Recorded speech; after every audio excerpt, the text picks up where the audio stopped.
জনসাধাৰণ সভা এই মিটিংটো আকৌ আজিৰ পৰা আৰম্ভ হ'ল। আমি মাজত এই বিহু আৰু ঈদৰ কাৰণে আমি বন্ধ ৰাখিছোঁ। তো আজিৰ পৰা আৰম্ভ। আজি আৰু শ্ৰীৰামপুৰ আছে, অহাকালি আমাৰ গুমা আৰু পৰ্বতজৰা আছে, আৰু নেক্সট দিনা আমাৰ ইফালে ওদালগুৰিত আছে। তো এইটো প্ৰায় শেষ হ'বলৈ গৈ আছে। আমাৰ সেই ৰেলীৰ লগতে যিটো জনসাধাৰণ সভা এইটো শেষ হ'বলৈ গৈ আছে, আৰু 5টা-6টা আছে আৰু। তো উদ্দেশ্য সেইটোৱে, আপোনালোকে জানে আমাক লাগে শান্তি, আমাক লাগে একতা, আমাক লাগে উন্নয়ন। সেইটো যাত্ৰালৈ আমি এইবিলাক প্ৰগ্ৰাম কৰি আছোঁ। আৰু আজিৰ দিনত চৰকাৰে যিটো নতুনকৈ যিটো ডিচিশ্যন লৈছে সেইটোতো মই কেতিয়াও ছাপোৰ্ট কৰিব নোৱাৰে। সেইটো হ'ল মাটি কিনা বেচাৰ যিটো ইনডাইৰেক্ট বন্ধ। মানুহে আপোনালোকে জানে মানুহে মাটিটো কিয় বিক্ৰী কৰে? যেতিয়া বিপদ হয় তেতিয়াহে মানুহে মাটিটো বিক্ৰী হয়। সেইটো যদি বিক্ৰী কৰিব নোৱাৰে, এতিয়া কিনিবও নোৱাৰে, সেইটো এনেকুৱা হ'লেতো আমাৰ BTCত গণ্ডগোল হোৱাৰ বাদে একো নাই। এইটো শান্তি নহয়, এইটো অশান্তিহে আনিব।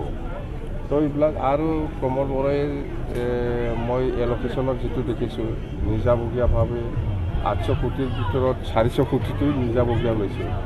400 কোটিটোহে বেলেগ বেলেগ EMক লগাই দিছে। এইবিলাক মানে কি ক'ম আৰু, সেইটো ঠিক হোৱা নাই। মুঠতে মই ছাপোৰ্ট নকৰোঁ এইবিলাক।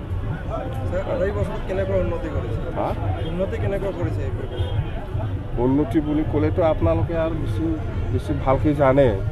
3 বছৰত প্ৰমোদ বৰাই কি কৰিছে কৰা নাই আপোনালোকে বেছি ভালকৈ জানে। মই ক'ব লগা দৰকাৰ নাই। ৰাইজে আজি সকলো জাতি জনগোষ্ঠী ওলাই আহিছে আমাৰ BPF দলক আকৌ লাগে বুলি। প্ৰত্যেকটা মিটিঙত আপোনালোকে চাওক, খেল কৰক, সকলো জাতি জনগোষ্ঠী ওলাই আহিছে। মুছলিম, আদিবাসী, বেংগলী চবেই ওলাই আহি আছে। আৰু আমাৰ সভাত যেনেকুৱা ৰিপ্ৰেজেণ্ট কৰাটো আমি দেখিবলৈ পাইছোঁ যে মানে এইবাৰ সঁচাকৈ BTCবাসী ৰাইজে এই UPPL চৰকাৰক মানে সন্তুষ্ট নহয়, এইটো প্ৰকাশ পাইছোঁ। পৰিৱৰ্তনৰ নামত আপুনি অথনি কৈছে পকেট গৰম হৈছে। পৰিৱৰ্তনতো একোতো পৰিৱৰ্তন হোৱা নাই। আমি কৈছোঁ প্ৰমোদ বড়োৰ পকেটটোহে পৰিৱৰ্তন হৈছে, BTCত একো উন্নয়ন হোৱা নাই। এই কথাটো লোকসভা নিৰ্বাচন কোনো দলৰ লগত মিত্ৰতা হ'ব নেকি? মিত্ৰতা নাই, কোনো দলৰ লগত মিত্ৰতা হোৱা নাই আজিলৈকে, আৰু ভৱিষ্যতেও নহ'ব। লোকসভাত আমাৰ BPFে আমি অকলে খেলিম, কাৰো লগত এলায়েন্স নকৰিম দেই।